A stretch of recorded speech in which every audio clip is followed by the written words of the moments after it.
Bonjour tout le monde.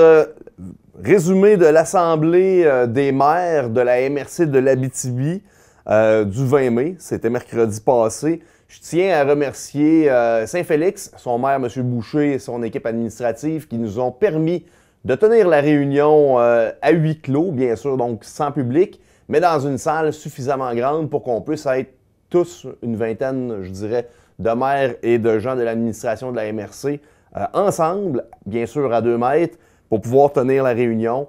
Je peux vous garantir que de diriger une réunion avec autant de monde dans une aussi grande salle, avec certaines personnes sur Zoom, c'est tout un défi, surtout que c'est une réunion qui dure là, plus de 3 heures. On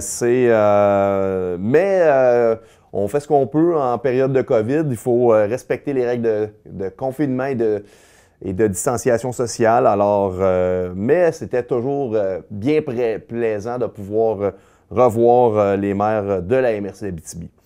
Alors, si j'y vais, on a donné plusieurs contrats de foresterie. Et là, je ne vous les expliquerai pas tout, là, mais là-dedans, là, il y a de la voirie forestière, il y a de la récolte, il y a du reboisement et il y a de la préparation de terrain. Il y a plusieurs entrepreneurs qui vont s'activer sur ces contrats-là. C'est un montant de plus de 500 000 $ qui a été octroyé.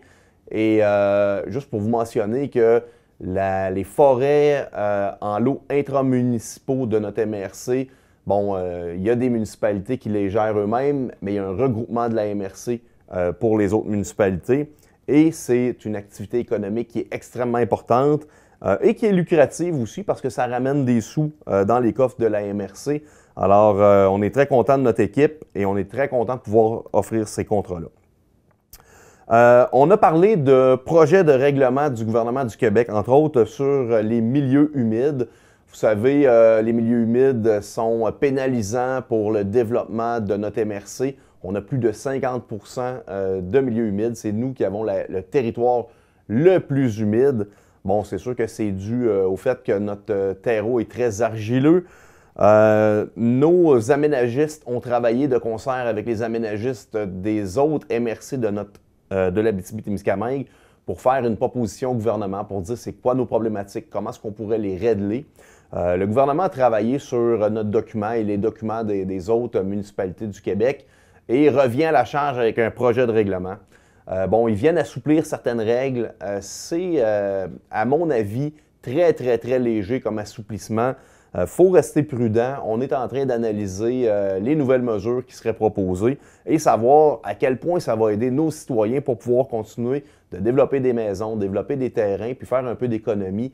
Je veux quand même vous passer le message que l'idée en arrière de ça, c'est pas de ne pas bien s'occuper de nos milieux humides, c'est de sélectionner les milieux humides qui ont une très grande valeur d'écosystème et ceux qui le sont peut-être un petit peu moins, d'être un peu plus permissifs pour pouvoir continuer de se développer. Alors, c'est toujours un entre-deux entre l'économie, l'écologie et puis d'être capable de vivre sur notre territoire aussi.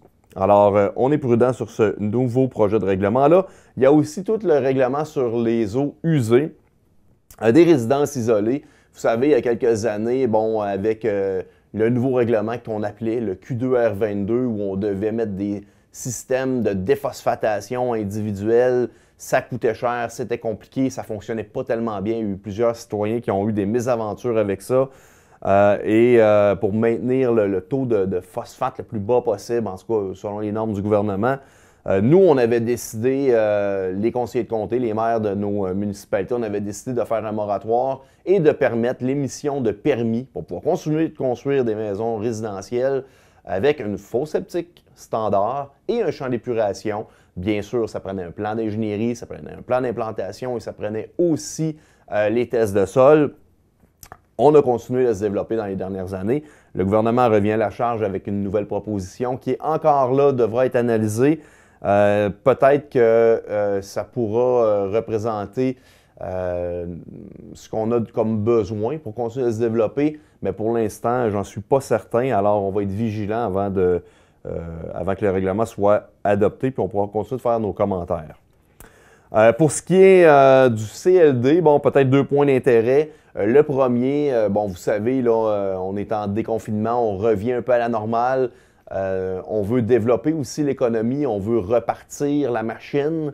Il y a des subventions qui sont disponibles pour pouvoir créer des zones d'innovation, pour pouvoir développer de l'entrepreneuriat, du transfert d'entreprise. Le problème, c'est qu'au CLD, on fait un travail avec un budget qui est quand même assez serré. Puis, à l'occasion, on aimerait pouvoir donner un petit contrat ici et là pour pouvoir bâtir des projets. Alors, c'est une question de un peu plus de flexibilité. Les conseillers de comté ont décidé de donner 50 000 $ de plus cette année. Donc c'est ponctuel au CLD. CLD qui est l'organisme de développement économique sur notre territoire. Vous savez, bon, c'est une patte de développement économique qui est gérée par un conseil d'administration, mais qui est un conseil d'administration où il y a, oui, de la société civile, mais des maires de notre MRC également. On fait confiance aux employés qui sont là et on est convaincu qu'ils vont être en mesure de bien utiliser cet argent-là, si nécessaire, pour être plus agile, plus rapide, pour pouvoir développer des projets qui pourraient être d'envergure, qui pourraient augmenter le développement de notre MRC. Peut-être un petit mot sur le prêt d'urgence que le gouvernement du Québec avait annoncé, que le CLD gère présentement. Sur la cinquantaine d'entreprises qui ont communiqué avec le CLD à savoir si c'était de l'argent qui était disponible pour eux, il y en a une quinzaine qui ont formellement fait une demande. Il y en a 7 qui ont reçu un chèque comme de quoi qui était retenu. On travaille encore avec le gouvernement à essayer d'enlever certaines règles qui sont un peu problématiques pour pouvoir donner l'accès à différentes entreprises. Une des problématiques, c'est que l'entreprise qui allait bien avant COVID, qui va moins bien après COVID, est plus facile à prêter. Bien, une entreprise qui n'est pas capable de se cautionner ou qui allait pas nécessairement extrêmement bien avant le COVID, ça devient plus difficile à aider. Et d'un autre côté, bien, on ne veut pas non plus dévitaliser les entreprises. On veut essayer de leur donner un coup de main. Alors, on travaille sur le dossier, mais la bonne nouvelle là-dedans, c'est qu'il y a quand même 7 entreprises qui ont eu du financement. Je parle de culture. On a 3 items de culture là, qui ont été adressés à la table des conseillers de comté. D'abord, le fonds culturel, il nous restait un résiduel de 11 000 $. Comme on avait l'obligation d'investir dans un projet patrimonial, puis c'est correct, là, on aime bien les projets patrimoniaux, les maires ont décidé de discuter avec la Société d'histoire à savoir si c'était possible de numériser les photos d'archives des différentes municipalités. Alors, c'est un projet qui est en développement, mais on provisionne une partie de cette somme-là dans le but de faire un projet de numérisation des photos. C'est quoi qu'il faut faire, puis par la suite, bien, ça pourra être récupéré dans d'autres projets. On a aussi un programme sur les équipements culturels. Il reste un montant de 34 000 $ suite au premier appel de projet de cette année. On va tout simplement refaire un appel de projet en septembre. Là-dedans, on parle d'équipements pour les petites bibliothèques rurales, on parle d'équipements pour nos OBNL sur le territoire de la MRC qui font de la culture. Alors, il y a aussi le CALQ, le CALQ, qui chaque année fait un appel. En fait, ce n'est pas un appel de projet, c'est vraiment donne des sommes d'argent à des artistes qui sont dûment enregistrés comme artistes. Nous, chaque année, bon an, mal an, c'est 7 500 $ qui est déployé pour un artiste. On aimerait augmenter notre part à 10 000 dans la mesure où le CALQ est prêt à nommer 2 artistes sur notre territoire. Alors, il y a des discussions présentement qui sont dans les airs pour ça. Des nominations, oui, parce que bon, on a un comité de suivi avec l'UQAT pour l'unité de recherche en foresterie et durable.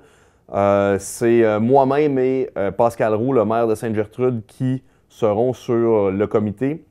Et il fallait nommer aussi un représentant pour l'Agence régionale de mise en valeur des forêts privées. C'est Pascal Roux qui était déjà nommé et nous a demandé de refaire un autre mandat. Alors, on est très heureux de son dévouement et d'accepter de continuer de siéger sur cette table. Mentionner aussi qu'on a donné une subvention de 30 000 $ au club de ski de fond Amos, eux avaient un beau projet pour éclairer une piste, la piste qui est le plus proche du chalet de ski de fond.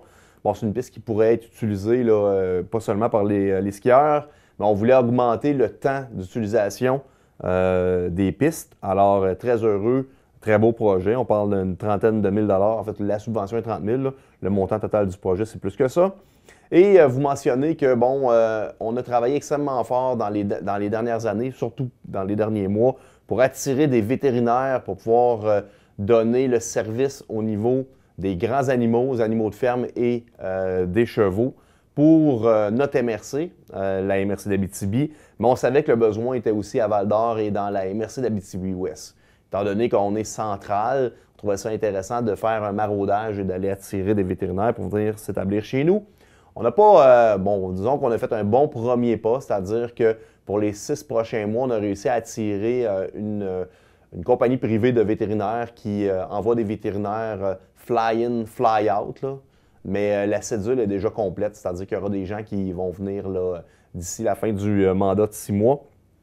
Et j'ai déjà des très bons commentaires comme quoi qui aiment la région, qui aiment nos producteurs. Puis ce qu'on souhaite là-dedans, c'est que les vétérinaires qui viennent faire leur tour prennent la piqûre et aient le goût de venir se partir une clinique chez nous. Et là, ben, ce sera un projet peut-être un peu plus grandiose de développer une clinique vétérinaire. Si c'est possible, on aimerait aussi pouvoir intégrer le refuge Pajot dans ce projet-là. Un projet à suivre là, dans la prochaine année. Sinon, ben, ça fait le tour pour l'Assemblée des conseillers de comté, la table des maires de la MRC d'Abitibi pour le 30 mai. On se revoit le mois prochain.